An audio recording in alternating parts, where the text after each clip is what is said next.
When we talk about sustainable cities, we talk about designing for people and the planet, about living spaces that nurture communities and ecosystems. But what does that look like in real life? The Alt Urban Housing Challenge was designed to create space for discovery and dialogue and seek answers to some of these pressing questions. How do we build homes that respond better to the needs of the people today? How do we bring in more environmental responsibility and mindful material choices in design? How do we play with those materials and create new aesthetic languages for today? How do we do all of this in real-world market conditions? In trying to answer these questions, we found the perfect playground and a natural ally in the Dhun Life project. I'm Manisha. I've been working with this project Dhun for nearly 3 years now, and I'm very excited about this collaboration for Alt Urban campaign with development alternatives. Dhun takes inspiration from Jaipur, India's first planned city. We base all our design on the very first basic principles, whether it is digging a lake, making a small house design, or the master planning of Dhun. And I believe that success lies when we deeply understand the context, when we sensitize with the available resources and respect.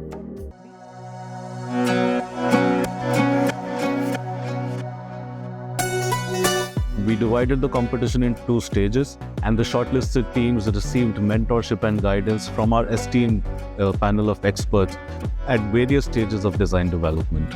We organized the Jaipur Design Meet to bring together the shortlisted teams to the project site and invite other diverse thinkers to really deliberate on what good design means and how we can all learn better together. At the design meet, Vijay Tasmana's session spoke passionately about the need for really understanding the systems and intricacies of nature and really building that up into our designs as well.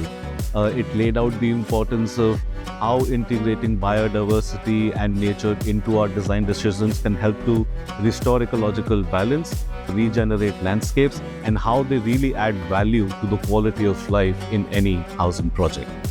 Then we had Gaurav Shauri's power-packed session on Swaraj, where he spoke so passionately about the cultural rootedness of design and how it's so important to not try and reinvent the wheel, but really be able to learn from the wisdom of the past while rethinking our aspirations for the future and what we need and want from our buildings.